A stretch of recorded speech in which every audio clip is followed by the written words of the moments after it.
De toute manière, ce sera enregistré, donc vous pourrez avoir le replay, hein, il n'y a pas de souci. Et voilà, donc merci à ceux qui sont connectés. Donc aujourd'hui, le but de ce workshop, ça va être de vous présenter deux nouveautés.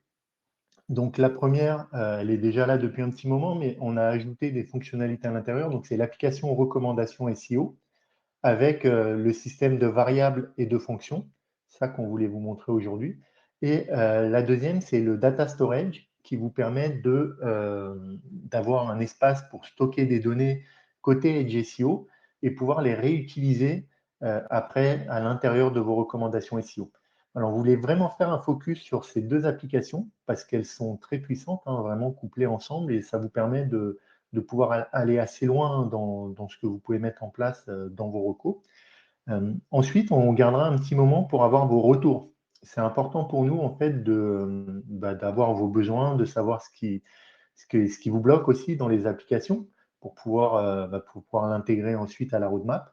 Et après, je vous présenterai la roadmap, justement, hein, je vous présenterai quelques éléments, qu'est-ce qui va arriver dans les 3 prochains mois, un petit peu plus tard et encore un petit peu plus tard. Voilà, donc, et tout ça sera réadapté, hein, souvent, elle évolue assez régulièrement, hein, quand même, en fonction justement des besoins de chacun. Mais en tout cas, à l'instant T, je vous présenterai à quoi elle ressemble. Et pareil, à la fin, je vais garder un petit temps pour faire un échange libre aussi, si vous avez des questions, des choses à voir en particulier. Il ne faudra pas hésiter à nous poser les questions à ce moment-là. Alors, les nouveautés, c'est recommandations SEO et data storage. Et là, je vais reprendre la main en fait avec une conf de démo, hein, pour vous montrer un petit peu comment ça fonctionne. Globalement, il y en a pas mal. Enfin, là, pour les trois, je pense qu'il y en a quasiment tous, hein, vous l'utilisez dans votre contexte d'entreprise. Et donc, je vais vous montrer étape par étape comment créer une reco et vous donner quelques tips aussi, parce que voilà, vous ne savez peut-être pas toujours, mais il y a des choses qui sont possibles de faire directement avec l'application. Et après, je vais vous montrer surtout le système de variables et de fonctions qui permettent de formater les variables. Donc, n'hésitez pas, si vous avez des questions au fil de l'eau, hein, à lever la main, prendre le micro et puis de les poser, hein, il n'y a aucun problème. Donc là, je vais repartir comment ça s'appelle, d'une reco qui est déjà créée. Et du coup, l'objectif, c'est ici, alors je vais désactiver Fast Storage pour vous montrer sans la reco, hein. Donc, Quicksilver, hein, pour info, ce n'est pas un client, c'est pour ça qu'il y a une petite erreur HTTPS qu'on n'a pas les certificats, évidemment. Et donc là, dans notre exemple, le but, ça va être de récupérer la mention bon plan et de dire que quand il y a un bon plan sur la page, on va écrire un title qui va être différent parce que ça peut être intéressant, voilà, quand il y a quelque chose sur la page, de se dire on va rédiger quelque chose de différent à l'intérieur. Et ça va nous permettre justement de voir le système de variables et aussi de fonctions à travers cet exemple-là. Donc l'idée, c'est qu'on récupère le titre, la mention bon plan et d'autres choses dans la page pour pouvoir réécrire une balise title notamment. Alors, la première étape, très simplement, hein, ça vous permet de donner un nom à votre recommandation, hein, et de donner son objectif. Ça peut être intéressant parce que peut-être que vous êtes plusieurs à travailler dans votre contexte et si quelqu'un repasse derrière vous, c'est toujours intéressant d'avoir un petit peu le contexte de la reco. Ici, il y a deux boutons activés. Donc, si vous désactivez, vous décochez activer, la recommandation ne sera pas appliquée. Et pour l'activer, simplement, il faut cocher activer. Il y a un petit bouton qui est apparu il n'y a pas très longtemps. CSR, c'est un peu technique. On va peut-être le retirer de l'application et l'ajouter uniquement quand le contexte du client le sollicite. Pour information, on a des clients chez Fastorize qui ont des sites qui font ce qu'on appelle de la réhydratation. C'est-à-dire que côté serveur, on récupère le code HTML proprement, mais une fois qu'il est renvoyé côté navigateur, il est entre guillemets remis à zéro avec les informations du client, mais les optimisations qu'on a fait nous de notre côté, elles ne sont plus affichées à l'écran. Donc CSR, ça permet de les réafficher en gros sur le navigateur du client, même si par défaut, hein, elles sont quand même ajoutées dans le code source HTML, donc elles sont bien prises en compte par les moteurs de recherche. Donc ensuite, étape suivante, on va paramétrer la cible. Donc la cible, hein, la cible dans l'application recommandation, c'est vraiment l'ensemble des pages sur lesquelles vous souhaitez déployer votre recommandation. Donc, dans la cible, il y a plusieurs possibilités de la configurer. Ici, ce que vous voyez à l'écran, c'est ce qu'on appelle une regex qui va nous permettre de dire, en fait, sur toutes mes pages produits, parce que chez Quicksilver, les pages produits, elles terminent avec un ID à la fin de l'URL. Je vais vous montrer ça. Hop, je vais agrandir un petit peu l'écran. Voilà, elle termine toujours par un id.html. Donc, la regex nous permet de dire, voilà, ça se termine comme ça. Alors, je vais faire une petite aparté. On est en train de travailler actuellement et vous avez peut-être été sollicité à travers un formulaire justement sur l'expérience utilisateur de l'application recommandations pour la rendre plus fluide et essayer d'enlever justement ces challenges un petit peu techniques, notamment les regex, parce qu'on est conscient que c'est quelque chose qui n'est peut-être pas maîtrisé par voilà, tout le monde. Et on est en train de travailler là-dessus pour essayer de la rendre plus facile à utiliser, notamment peut-être inclure des petits assistants qui vous permettent de les faire directement depuis un petit chatbot et ensuite les renseigner automatiquement dans le champ. Donc ça, c'est la première possibilité. Et ensuite, vous pouvez aussi dire, par exemple, si vous voulez déployer uniquement sur une URL, là, vous copiez uniquement l'URL. Par exemple, si je voulais déployer uniquement Marocco sur cette URL, j'aurais simplement à copier-coller l'URL, je valide et elle serait déployée que ici. Une autre possibilité, et c'est là où ça devient intéressant, c'est que vous allez pouvoir dire aussi, je veux déployer Marocco sur toutes les pages produits et uniquement si c'est un certain type de user agent qui vient se connecter sur la page. Donc, ça vous ouvre la possibilité de dire, par exemple, si je suis dans le cadre de l'user agent OAI SearchBot pour SearchGPT, par exemple, ça va vous permettre de modifier votre page uniquement pour ce contexte-là. Donc aujourd'hui, c'est vrai qu'il y a un enjeu sur tous ces moteurs-là. On voit que ça commence à grappiller un petit peu des parts de marché. Alors évidemment, on est encore très loin de l'Eldorado, mais je pense que je ne vous apprends rien. Vous le voyez tous de votre côté, je pense, dans votre quotidien, GEO, GSO, AIO, enfin tous ces nouveaux acronymes qui apparaissent et du coup qui vous donnent quand même une opportunité d'aller chercher des choses et en tout cas de mettre en place une démarche de test and learn pour pouvoir tester des choses dans ce contexte-là. Et ça va vous permettre de le faire en disant je veux déployer des choses uniquement dans ce contexte. Donc, ce sera visible à l'écran, enfin, ce sera visible dans le code HTML uniquement pour le bot que vous aurez défini ici. Alors, ça s'appelle du cloaking, en effet. En SEO, je sais que c'est sujet à débat. Moi, je vous montre la fonctionnalité. Après, c'est vous les stratèges, comme j'aime à le dire assez souvent. Et c'est vous qui décidez ou pas de vous emparer de ce type de choses, quoi. En tout cas, pour faire du test and learn, ça peut être intéressant de le tester.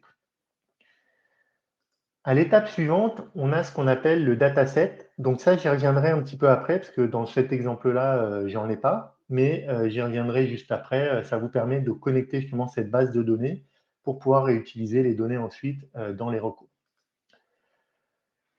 Sur cet écran, je vais m'attarder un peu, c'est les variables. Donc, une des fonctionnalités qu'on a intégrées il y a à peu près 2-3 mois maintenant, ça commence à dater, c'est la possibilité de récupérer des variables dans votre page pour les réutiliser dans vos recommandations. Donc ici, par exemple, je récupère le nom du produit, le prix, je paramètre aussi une variable globale. Donc là, j'ai mis brand pour la marque et je lui associe la valeur Quicksilver. Et comment je fais ça? Donc j'ai une première colonne, le nom de la variable, simplement vous allez lui donner un nom. Et ensuite, on va utiliser le sélecteur CSS pour pouvoir cibler la variable que je veux récupérer. Donc par exemple, dans cette page-là, si je veux récupérer justement ici le nom du produit, je vais récupérer son sélecteur. Donc là, j'ai mis un dièse ID parce que on a les classes ou les ID. Pour utiliser un ID, on utilise le dièse et pour utiliser une classe, on utilise le point. Et ça permet d'aller récupérer finalement le texte qu'il y a dans cette balise HTML, donc en l'occurrence le H1. Je voulais vous montrer un petit plugin aussi qu'on met en avant dans la Edge SEO Academy. Tout en bas, il y a une rubrique un peu tools. Ça s'appelle Automa, qui vous permet, alors là vous le voyez, du coup, qui vous permet justement d'aller cibler des éléments dans votre page et de pouvoir récupérer automatiquement le sélecteur CSS. Donc là, vous voyez, en fait, dans la box, il récupère le H1 JS R Product Name. Ça vous permet, si vous n'êtes pas à l'aise avec les sélecteurs CSS, d'avoir un petit outil qui vous permet de les récupérer plus facilement. Dans le cadre du travail qu'on est en train de faire avec l'agence UX, notamment, on imagine demain qu'il y aura un petit sélecteur à côté du champ qui vous permet d'afficher en surimpression l'écran pour pouvoir, pareil, de la même manière cibler et renseigner automatiquement le sélecteur dans la case. Et ensuite, vous allez pouvoir dire, je veux récupérer soit le texte qu'il y a à l'intérieur de la balise, soit récupérer le HTML complet, donc du coup le H1 plus le texte. Ça peut être utile, notamment certains d'entre vous, je sais, l'ont déjà fait, alors je ne sais pas si c'est ici dans ce cadre-là, mais il y a des textes SEO qui sont dans des balises P et qui sont en bas de page ou en haut de page, et il y en a certains qui les changent de position voilà, pour le remonter ou le redescendre en fonction des, des utilisateurs. En tout cas, vous pouvez récupérer tout le code HTML et le déplacer dans la page grâce à ce type de variable, parce que vous pouvez stocker finalement tout le HTML ou le texte directement. Et enfin, on a un autre type de variable là, qui n'apparaît pas, c'est le type attribut. Donc, il marque de la même manière, vous donnez un nom, vous donnez le sélecteur CSS, et ensuite, vous allez pouvoir récupérer l'attribut. Donc, par exemple, si vous souhaitez récupérer l'URL dans une balise canonical, vous allez mettre le sélecteur CSS Real Canonical et l'attribut, c'est ahref, qui va vous permettre de cibler cette URL. Et on le voit souvent sur les sites, vous avez des data-quelque chose, notamment attributs dans des balises div, avec des données qui sont souvent bien structurées et qui peut être utile notamment pour vos recommandations, pour pouvoir faire des tests dessus aussi, ce genre de choses, ou reconstruire des données structurées ou d'autres éléments. Donc ça, c'est la phase de variables.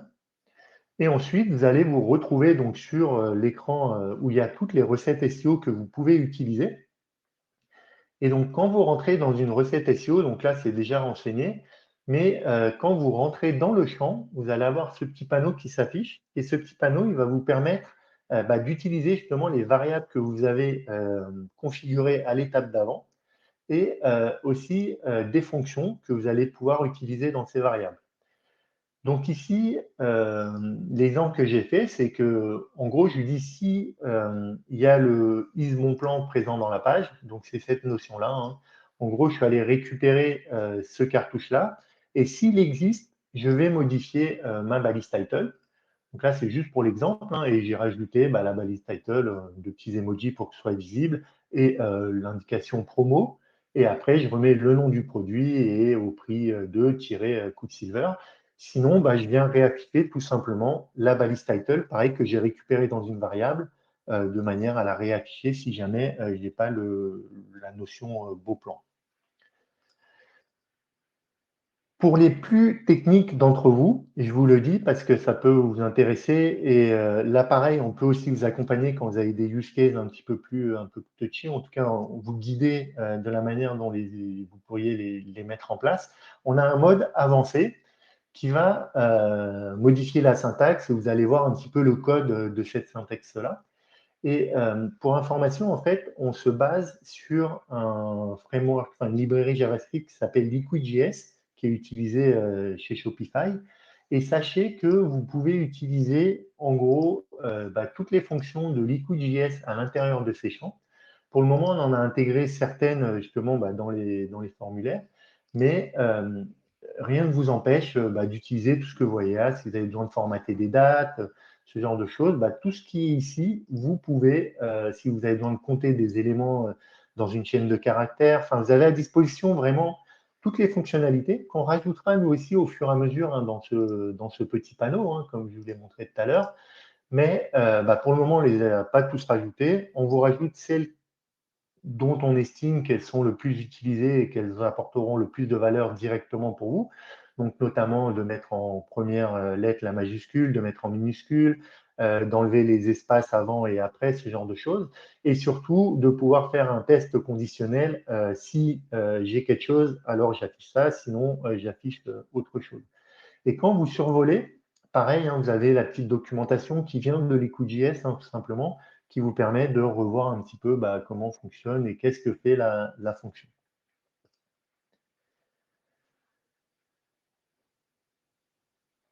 Est-ce que c'est clair déjà pour cette partie-là, notamment sur les fonctions, les variables, tout ça, ça vous paraît... Est-ce que vous avez des retours justement à me faire un petit peu sur vous, votre utilisation aujourd'hui de recommandations? Moi, ça m'intéresse d'avoir vos retours, donc n'hésitez pas à prendre la parole.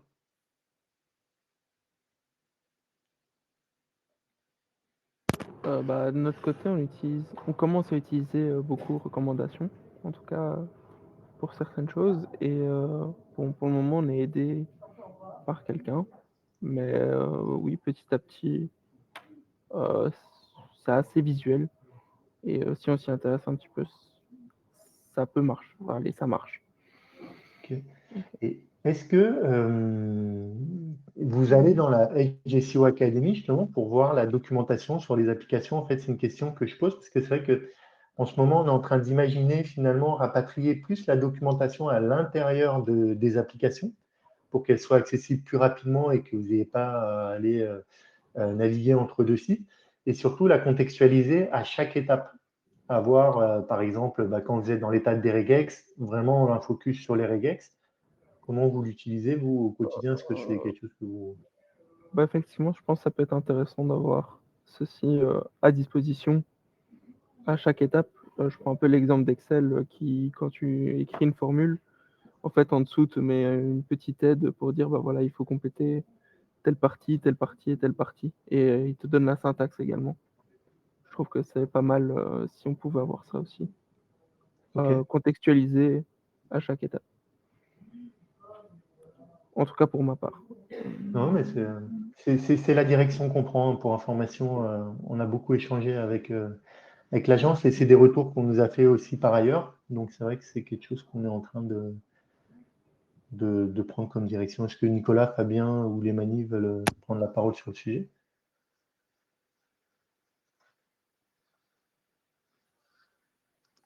Ouais, du coup, ah, Ouais, c'est bon, Fabien. vous m'entendez? Ouais, pardon.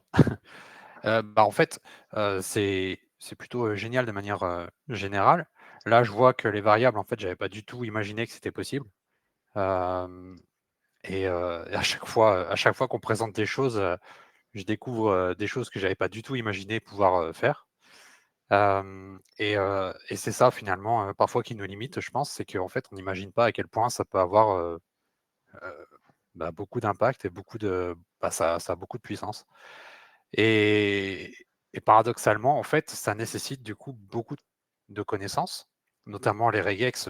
Honnêtement, à part celles qu'on m'a expliquées et celles que j'ai pu trafiquer moi-même, je cherche pas plus parce que ça nécessite beaucoup de temps aussi pour la concevoir et puis après voir si elle fonctionne. Et parfois, dès qu'elle fonctionne pas, ça prend beaucoup de temps pour la régler.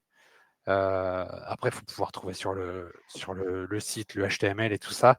Donc, en fait, au final, ça ajoute beaucoup de couches techniques qui fait que j'utilise uniquement que ce que je sais faire.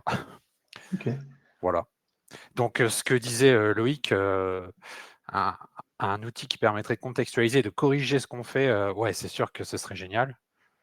Maintenant, je ne sais pas ce que vous allez faire, mais ça risque d'être lourd, je pense, Alors, personnellement. en fait, on va faire ce qu'il faut pour que ce soit plus facile à utiliser, hein. Clairement, en fait, c'est ça notre enjeu aujourd'hui. Historiquement, enfin, ça fait 2 ans que l'application existe. Nous, on a voulu, dans un premier temps, vraiment déployer un maximum de features, en fait, pour vous permettre, même si c'est compliqué aujourd'hui, mais d'avoir un large champ de possibilités, en tout cas de répondre à pratiquement presque tous les enjeux qu'on peut avoir sur un site d'un point de vue SEO. Et maintenant, on va vraiment se focus justement sur cette expérience. Tu vois, les regex, on a conscience que c'est un pain. Les sélecteurs CSS aussi, c'est une problématique qui n'est Ouais. pas forcément simple pour tout le monde. On en a conscience. Pour les regex, ça peut être par exemple, on imagine, vous copiez quelques URL dans un champ et nous, on va en déduire la regex parce que c'est vrai que finalement, des URL produits, vous en copiez 2, 3. c'est assez facile après de déduire une regex d'une URL produit. Après, il y aura peut-être des ajustements des fois à faire, mais c'est vers ce genre de choses-là qu'on veut mettre l'effort en ce moment, en tout cas. Ok.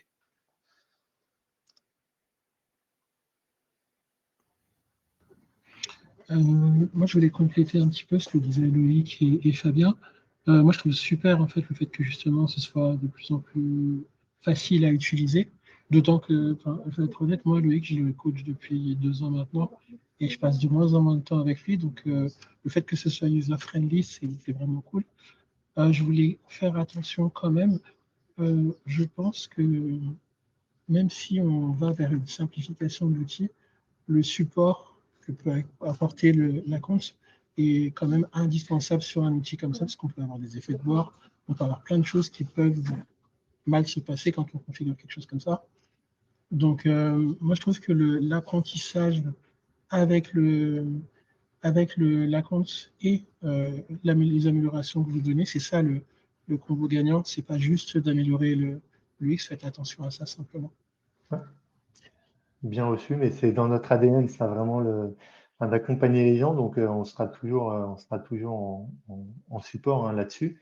Et je vous redonnerai à la fin en fait, quelques liens utiles que vous pouvez conserver en bookmark, parce que pour le coup, je ne sais pas pareil, hein, si vous recevez, on a fait une newsletter client qu'on envoie tous les mois, vraiment que à nos clients. Et à l'intérieur de cette newsletter, il y a un encart où vous pouvez prendre un rendez-vous justement avec moi, là, pour le coup, pour la partie produit, où l'idée enfin, de ces rendez-vous, c'est 15-20 minutes en l'occurrence, c'est de soumettre vos use cases que vous avez besoin d'intégrer, qui sont peut-être pas de prime abord, en fait, vous ne dites pas que vous pouvez le faire avec Edge SEO ou est-ce que c'est peut-être compliqué et que vous ne savez pas trop comment procéder. Et l'objectif, c'est de pouvoir répondre justement à ce type de problématique. Et pour nous, sachez que finalement, c'est un peu comme ça qu'on a construit finalement la solution et qu'on continue de la construire, hein. On est toujours parti des use cases clients qu'on a produits au début. Alors, pour certains d'entre vous ont connu hein, le Edge Rewriter.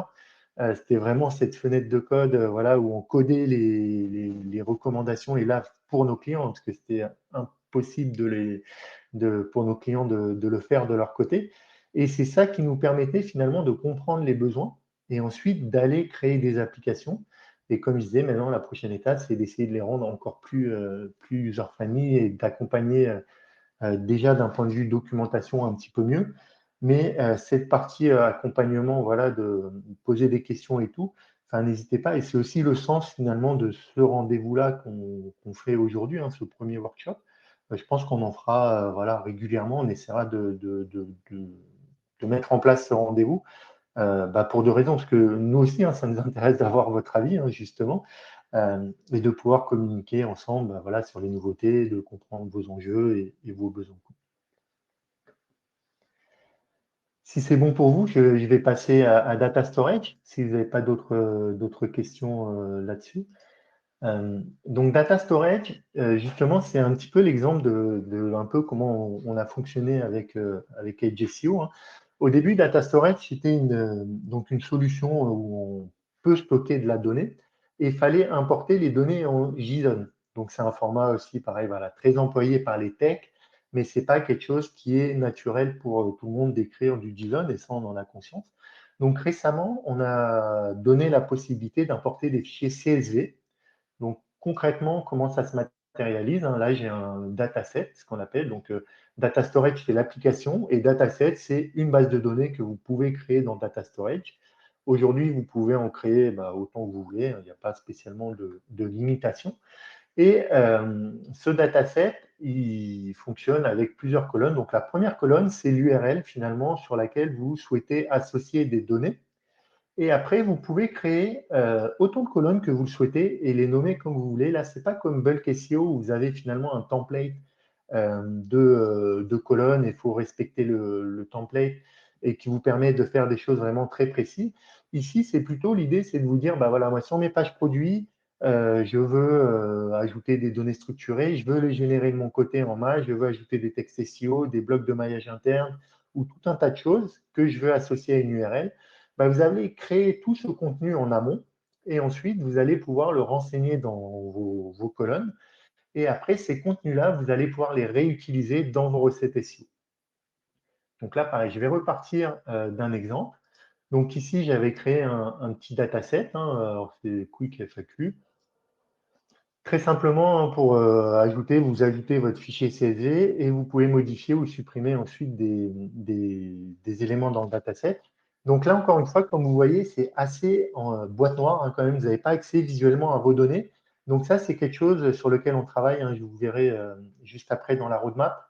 Je vais vous montrer les axes. Et c'est un des axes qu'on travaille parce que c'est vrai qu'aujourd'hui, c'est un peu… on importe des données, mais après, on ne sait pas trop… quand c'est pas trop, bah, on ne peut pas trop les consulter. Donc, c'est vrai qu'on a conscience que ce n'est pas super, super. Mais l'idée, c'est rapidement d'avoir une visualisation, de pouvoir les rechercher, les voir, les modifier directement depuis l'interface. Donc, une fois que vous avez téléchargé ce fichier CSV avec vos données, donc on repart en fait sur une recommandation, comme on a fait tout à l'heure. Et là, je vais prendre celle-ci. Voilà. Donc là, c'est un test pour OpenAI. Donc c'est pareil, ça me donne l'occasion de vous remontrer un exemple avec donc sur toutes les pages produits et quand j'ai le User Agent OAI SearchBot, je vais faire des choses dans la page. Alors là, je me suis trompé, c'est pas ça. Ouais, si c'est. Hop, voilà, tac. Ensuite, j'ai pris donc un dataset. Là, c'est tous les datasets finalement qui sont paramétrés sur le compte. Et j'ai ce dataset Quick Product OpenAI. Donc, pour rappel, c'était pas celui-là. Il me semble que c'est celui-là. Donc, c'est celui-là. Et ensuite, je fais donc étape suivante. Là, je n'ai pas paramétré de variable, mais sachez que vous pouvez mixer. Si vous voulez, vous pouvez avoir un dataset avec des données qui viennent de votre dataset et aussi sélectionner des variables pour compléter et les utiliser dans vos recos. Vous pouvez utiliser les deux combinés. Et ensuite, je vais pouvoir, de la même manière que tout à l'heure, utiliser les variables. Donc, les variables ici, là, elles viennent de ma base de données. Et si j'avais des variables qui viennent de la configuration des variables, elles seraient affichées en haut en plus. Donc là, vous pouvez utiliser les colonnes qui vous intéressent. Donc ici, moi, j'avais refait un titre, donc je remets un nouveau title. Pareil pour la balise H1. J'avais rajouté des données. Donc, balise content HTML, je sais que beaucoup d'entre vous l'utilisent, que c'est intéressant parce que ça vous permet de pousser des contenus HTML dans la page, donc notamment des textes, du JSON, enfin un peu ce que vous voulez, des données structurées. Et là, ce que j'ai fait, c'est que j'ai rajouté 3 blocs, le résumé, la description optimisée et des FAQ en haut de la page, parce que des premières indications que j'ai un petit peu moi de ce que je lis à droite à gauche, là, globalement, les moteurs de recherche IA, c'est ce genre d'informations qu'ils aiment bien, finalement, pour comprendre plus rapidement ce qu'il y a dans la page et le contexte de la page pour pouvoir répondre un petit peu plus vite. Donc ça, après, je ne suis pas expert du sujet, mais voilà, c'est un exemple que je voulais tester.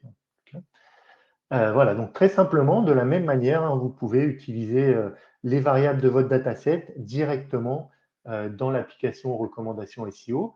Et là, si je vais sur cette URL, pour vous montrer l'exemple,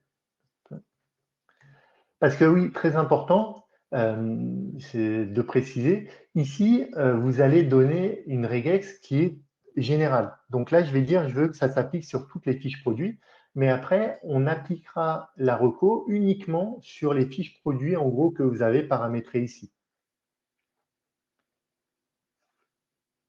Qui avait une question? J'ai entendu un blip-blip dans l'oreille. Non, c'est juste que j'avais oublié d'enlever ma tout à l'heure. Ok. Donc, du coup, je vais aller sur l'URL pour vous montrer les petits modifs. C'est pas extraordinaire. Donc là, vous n'allez pas les voir sur le premier exemple parce que je suis en mode normal. En fait, en mode normal, ça ne s'affiche pas à l'écran, il n'y aura pas la modification. Maintenant, je vais aller activer un petit plugin qui me permet de me faire passer pour OAI SearchBot. Voilà. J'espère que ça ne fasse pas sauter la connexion à Livestorm. Vous m'entendez toujours? OK. Et là, je réactive Fasterize. Voilà, donc c'est ce petit texte que j'ai rajouté avec les variables de mon dataset. Voilà, en gros, c'est juste vraiment du contenu, mais c'est pour vous montrer que vous pouvez utiliser des bases de données, parce que dans certains contextes, vous allez devoir générer peut-être plein de contenus de votre côté et les associer à des URL, donc vous pouvez vous créer des bases de données. Et dans d'autres contextes, vous pouvez récupérer simplement les variables dans la page et travailler avec. Sachez que vous avez les deux possibilités. Vous pouvez les combiner ensemble si vous avez besoin, parce que des fois, voilà, vous pouvez récupérer le prix dans la page, mais il y a d'autres informations que vous n'allez pas avoir. Et je pense notamment aux données structurées. C'est vrai que les données structurées, nous, on a essayé de le faire avec certains clients, en récupérant les éléments dans la page et en les reconstruisant à partir des éléments dans la page. Mais on s'aperçoit des fois, il n'y a pas tous les éléments dans la page. Un élément basique sur les fiches produits, c'est le SKU, le code SKU, là. Souvent, il n'est pas dans le code HTML de la page. Donc, peut-être que c'est plus facile à générer d'abord en amont à travers une autre source de données, peut-être les flux de shopping ou ce genre de choses, les stocker dans un dataset, les importer et après de les réutiliser directement dans les recos SEO. Ça va dépendre de vos enjeux, de votre volume aussi de données. Voilà. Après, sachez que, comme je disais tout à l'heure, je vais vous envoyer un petit lien. Si vous avez des use cases particuliers, n'hésitez pas à nous les soumettre. Est-ce que vous avez des questions relatives à Data Storage?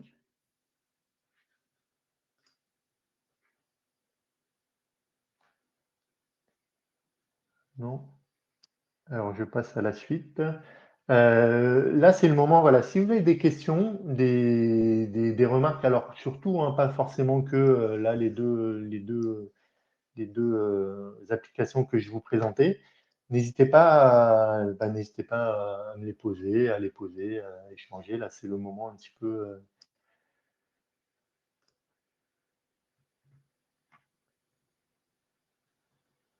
Je vous ai mis le lien vers mon Google Calendar là, pour les fameux slots de rendez-vous. Donc, n'hésitez pas à le bookmarker si vous avez besoin.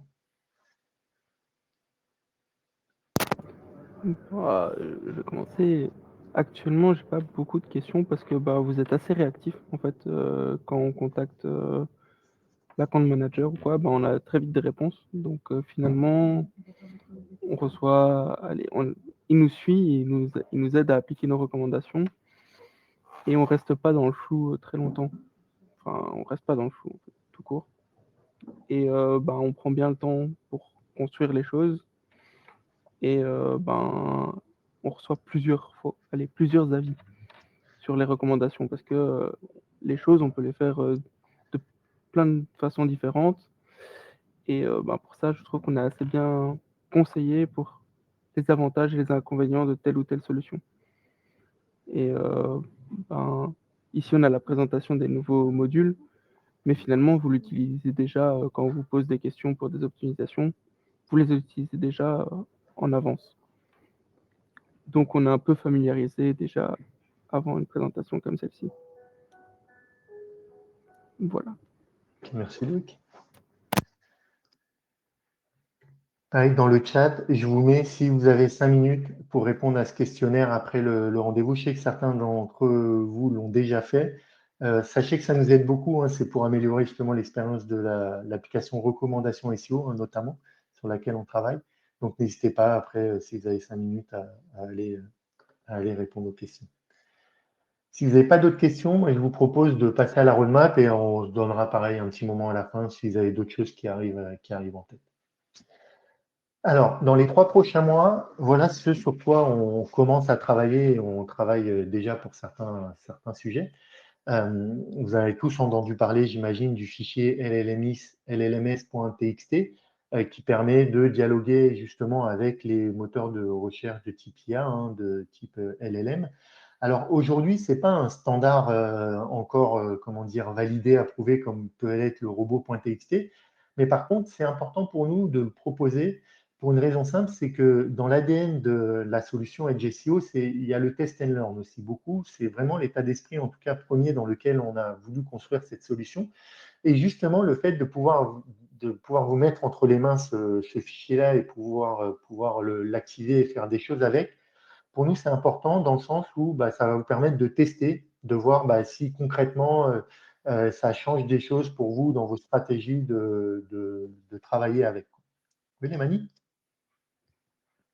Ouais, je me pose la question. Vous avez déjà testé ce genre d'outil et les effets que ça peut avoir? Parce que, tu vois, moi, je me pose. Enfin, chaque fois qu'on soumet quelque chose, on a la DOSI qui nous dit est-ce que vous êtes sûr, est-ce que vous en avez vraiment besoin, etc. Et d'ailleurs, c'est un point qui m'intéresse chez les autres. Est-ce que vous êtes pas mal embêté par la DOSI? Parce que l'air de rien, on crée en fait on va dire un deuxième site qu'on doit faire valider systématiquement.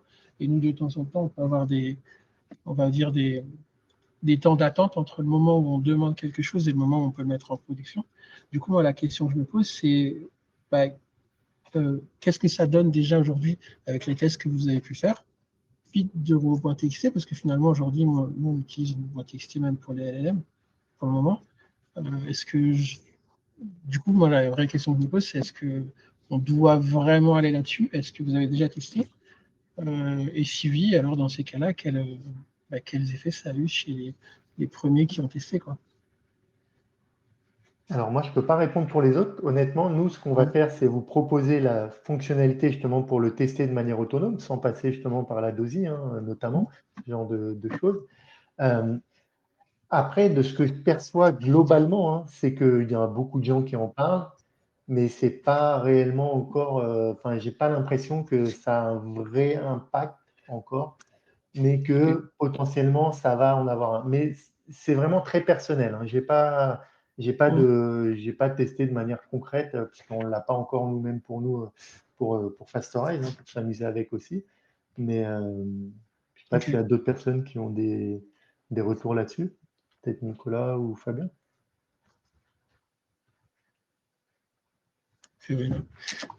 Ok. Écoute, moi, je vais attendre un petit peu avant de l'implémenter parce qu'à chaque fois, on fait des demandes et c'est un peu long. Et comme pour le moment, tout ce qu'on fait avec le Robo.txt, ça fonctionne, je pense qu'on va attendre un petit peu. Ouais. En tout cas, sachez que quand tu l'auras, parce que ça a marché comme l'application Robo.txt, finalement, ça sera assez simple à utiliser, tu pourras l'activer pour éventuellement pour faire un petit test ou de ton côté, quoi, si tu en as en tout cas le besoin et l'envie, quoi. Le deuxième topic, c'est ce que je vous montrais avec Data Storage tout à l'heure. Data Storage, en gros, quand on vient importer des données, on vient importer des données CSV et du coup, on n'a pas de moyen de les visualiser ensuite, de les modifier facilement. Il faut réimporter des fichiers CSV à chaque fois pour les modifier. Donc là, l'idée, c'est de pouvoir visualiser vos données, les modifier, les supprimer directement via une interface. En gros, vous allez avoir un tableur sur l'application où vous allez pouvoir visualiser toutes vos données. Le troisième topic, c'est les connecteurs API. Et là, ça va vous permettre de faire plein de choses, en l'occurrence. C'est assez vague comme champ d'application, mais sachez que demain, vous allez pouvoir connecter des API, par exemple, pour récupérer des données de services tiers ou connecter des LLM, type OpenAI, Gemini, Claude, etc., pour générer des choses et les stocker éventuellement dans votre data storage pour pouvoir réutiliser les données.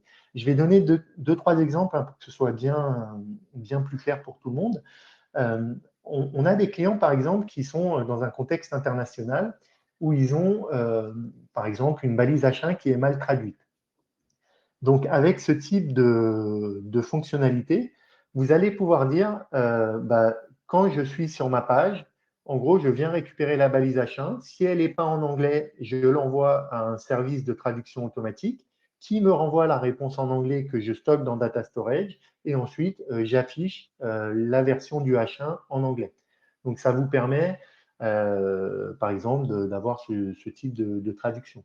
Un autre exemple qui peut être assez pratique aussi, c'est d'aller générer des données structurées de manière automatique à partir du code HTML de votre page.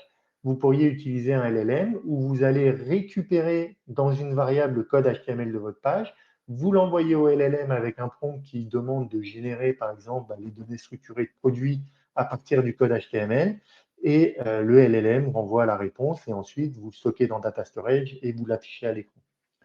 Évidemment, ça demande du test, hein, tout ça, il faut bien le cadrer parce que, comme vous le savez tous, les LLM, des fois, ils hallucinent un peu et dans un contexte de production, il n'est évidemment pas possible de laisser passer des choses à moitié.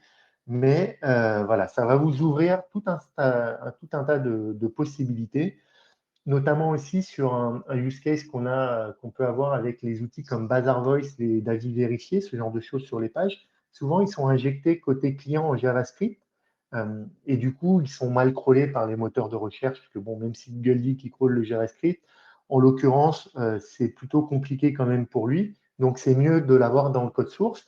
Et avec ce type de connecteur API, vous allez pouvoir récupérer les données en amont, les stocker dans le data storage et les réafficher proprement côté serveur dans le code HTML directement. Alors, que ce soit aussi bien pour les données structurées, mais aussi pour le petit bloc HTML, vous savez, où il y a les avis qui sont affichés côté client. Ça, c'est quelque chose que vous allez pouvoir faire aussi avec ce type d'application. Honnêtement, connecteur API, c'est un peu comme data storage et les variables. C'est très structurant pour l'avenir de notre produit, hein, HSEO, parce que ça va permettre finalement d'ouvrir plein de possibilités. Et ces possibilités, au final, elles vont être un petit peu drivées par vous, hein, finalement, parce que c'est vous qui allez nous dire, nous, on aimerait plus ce type d'applications concrètes à partir de connecteurs API. Aujourd'hui, ce sera assez brut hein, dans un premier temps, un petit peu comme tout ce qu'on a construit.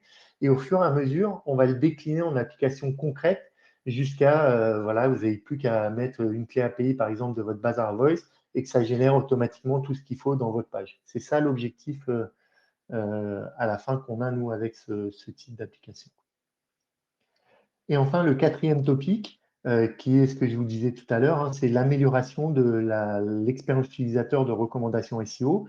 On a eu plein de retours hein, très intéressants de pas mal d'utilisateurs de Edge SEO, notamment de pouvoir dupliquer les recommandations directement d'un environnement à l'autre. Par exemple, travailler sur la pré-prod.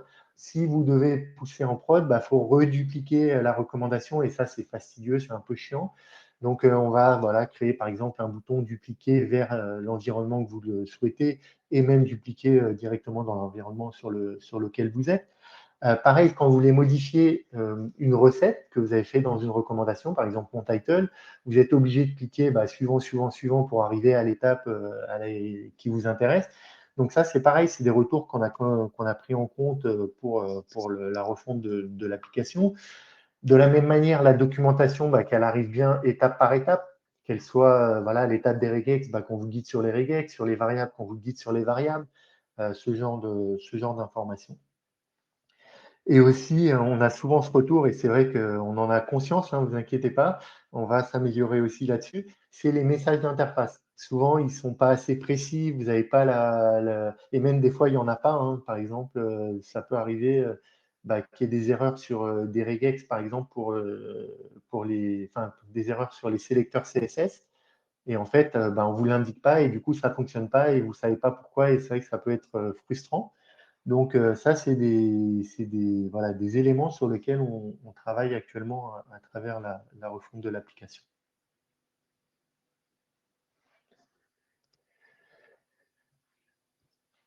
Quelques éléments sur un petit peu plus tard. On va travailler aussi sur… aujourd'hui, en fait, c'est possible avec Edge SEO de travailler les pages à facettes, notamment pour le e-commerce. Voilà, vous travaillez à partir de bulk URL writing, bulk SEO ou data storage maintenant, pour pouvoir ouvrir des pages à facettes. Ça reste un peu fastidieux parce que quand même, il faut aller sur plusieurs applications différentes. Et notre objectif, c'est de regrouper tout ça à l'intérieur d'une application qui va vous permettre finalement de brancher votre catalogue produit, d'aller chercher des opportunités de pages à facettes à ouvrir à travers des outils comme, je sais pas moi, le scan, SEMrush, ce que vous voulez, mais pour avoir les intentions de recherche, le volume de recherche sur des mots-clés particuliers. Et après, de reconstruire finalement ces nouvelles pages catégories avec votre catalogue, avec les produits qui matchent avec l'intention de recherche. Donc ça, c'est des sujets sur lesquels on veut aller, notamment. Un autre sujet qui est assez régulièrement aussi sollicité par vous, c'est le statut 410. Aujourd'hui, on peut faire des redirections 301, 302, ce genre de choses, mais on n'a pas implémenté le statut 410 qui est assez utile en SEO. Donc ça, c'est pareil, on veut le mettre en place. Et une autre feature, c'est aujourd'hui, quand vous déployez une recommandation, et pareil, on en a conscience, hein, sachez-le, vous la déployez en production, il n'y a rien qui vous dit si jamais à un moment donné, vous allez changer par exemple un CSS dans la page sur lequel vous appuyez pour faire votre recommandation, par exemple pour récupérer une variable, bah, la recommandation ne va plus fonctionner et vous ne le savez pas. Parce qu'on n'a pas de système d'alerting qui vous dit bah, attention, là, cette recommandation, il y a quelque chose qui a changé dans votre code source, bah, il faut la mettre à jour, parce que sinon, elle ne va plus fonctionner. Donc ça, c'est des choses sur lesquelles on veut progresser aussi en vous amenant des solutions pour pouvoir dire bah, je veux être alerté s'il y a une modification dans le code source qui fait que ma recommandation ne va plus fonctionner. Et pour terminer, il y a un sujet aussi sur les redirections. Aujourd'hui, on peut utiliser des regex, mais c'est vrai que finalement, ce n'est pas très utile parce qu'on ne peut pas utiliser ce qu'on appelle les groupes dans les regex. Donc, du coup, ça n'a pas trop de sens. Et ça, c'est pareil, c'est quelque chose qu'on va implémenter. Pareil, dans les éléments un peu de réassurance, c'est tout ce qui est versionning pour pouvoir remonter très rapidement d'une version à l'autre. Aujourd'hui, ce n'est pas le cas. Par exemple, vous avez fait une modification avec Bulk SEO, vous voulez revenir en arrière, faut réouvrir votre fichier, supprimer la ligne et réimporter. Donc ça, c'est des choses sur lesquelles on va aussi travailler. Ce que je disais aussi, pour sélectionner le sélecteur CSS, vous proposez des solutions plus simples pour ceux qui ne sont pas trop techniques. Pareil sur le maillage interne, c'est des gros sujets en SEO, le maillage interne. Donc, on aimerait aussi proposer des solutions, des solutions autour de ce sujet-là pour pouvoir l'automatiser un peu plus facilement.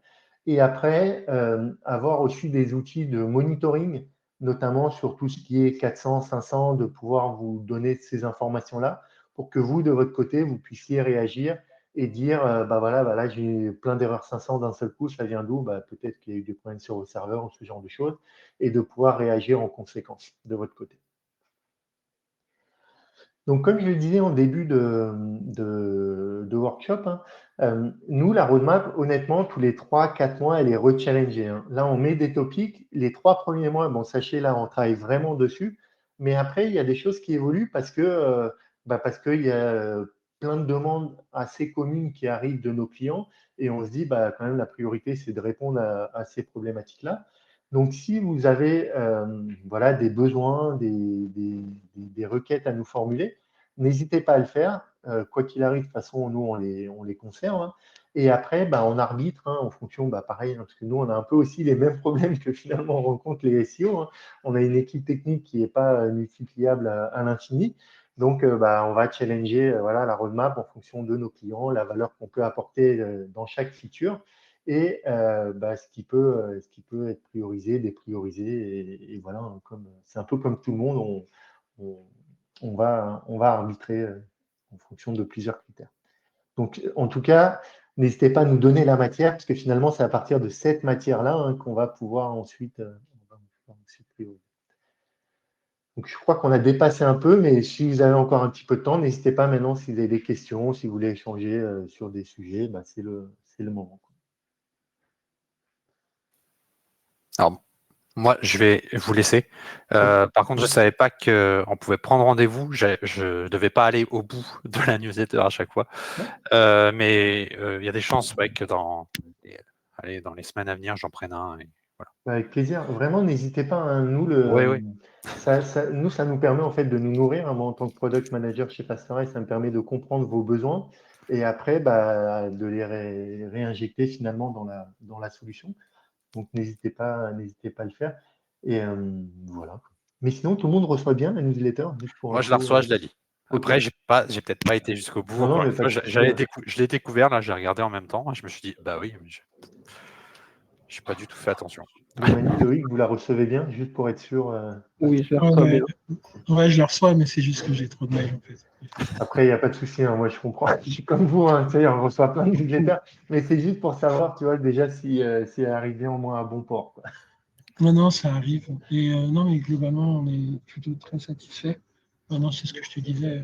Nous, c'est plus comment on vit la relation avec la DOSI, puisqu'en fait, Mhm. souvent, il ne va pas d'un bon œil le fait qu'on rajoute des features qui n'ont pas complètement la maîtrise dessus.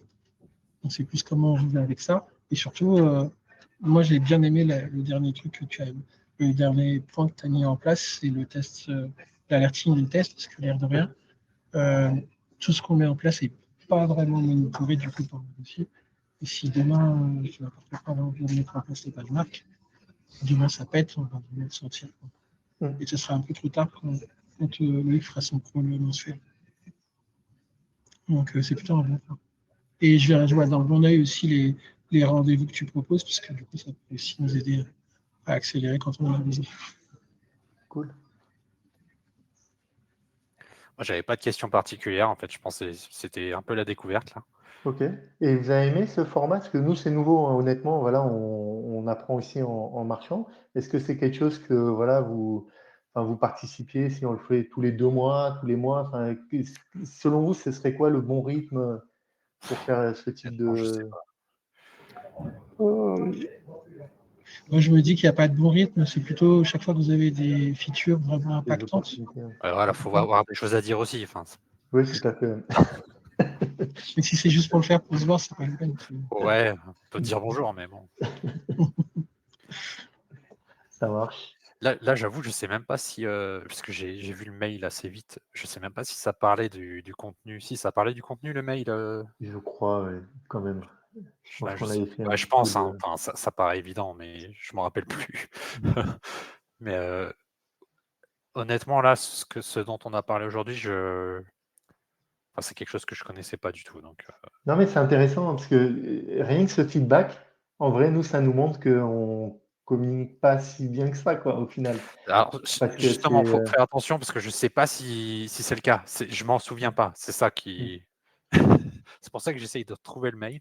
Non, mais en Voir plus, vite fait, c'est quelque mais chose qu'on a assez régulièrement. Les gens, enfin, on n'arrive pas à montrer à quel point on peut faire plein de choses avec LGSO. Souvent, moi, je le vois quand j'ai des use cases clients et que je leur explique comment le faire, parce que ça m'arrive de le faire avec des clients en direct.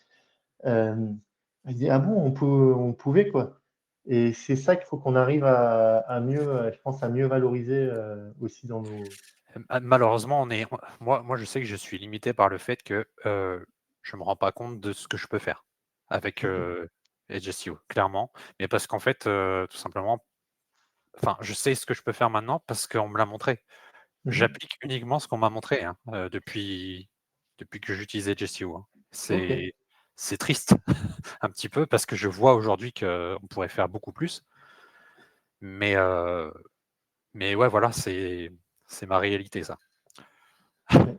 Et je suis très content de ce que je fais avec, hein, c'est ça. Mais je me dis, il y a moyen de faire mieux, mais j'ai pas les connaissances techniques suffisantes pour les appliquer, Ok.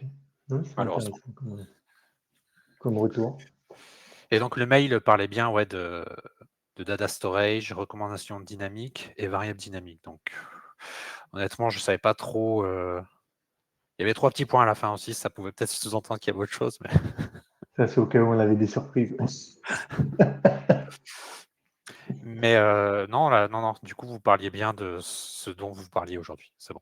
Cool. Donc, c'est pas un problème de communication, c'est moi qui ai oublié. Et après, Ok, pour le ok. reste, Bah, écoutez, je vous remercie en tout cas pour votre participation à ce premier workshop. Je pense qu'on réitérera l'exercice justement quand on aura d'autres choses à vous montrer. Je pense que le prochain sera les connecteurs API parce que c'est un gros sujet et je vois pas mal d'applications possibles derrière et ce sera intéressant de vous présenter tout ça. Voilà, je vous souhaite un bon appétit. oui, merci. Juste une question avant que tu t'en ailles. Si tu passes par les connecteurs API, tu pourras regarder si ce sera compatible avec Conductor. C'est une solution qu'on utilise nous. Avec quoi tu dis? Avec Conductor. Conductor? Ouais. En fait, ils ont un système qui permet en fait de créer des contenus. Et Ouais. j'aurais aimé savoir si on pouvait se connecter à ça et récupérer les Moi, je vous contenus et laisse. les intégrer dans Data Storage. Salut. Ok.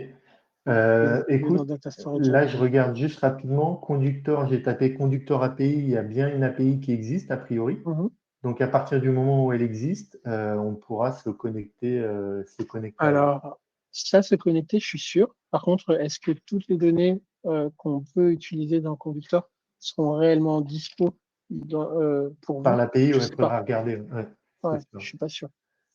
Bah, ça, on regardera. À la limite, si tu as un petit moment, à un moment donné, on prend un petit rendez-vous et tu me diras exactement ce que tu as besoin de Ok, récupérer.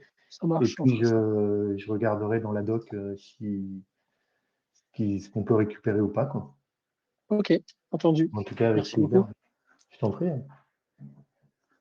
Bon, on va te laisser aller manger. Ouais, bah, bon appétit à vous tous. Merci, à Merci. plus. Salut, salut. Salut. Ciao.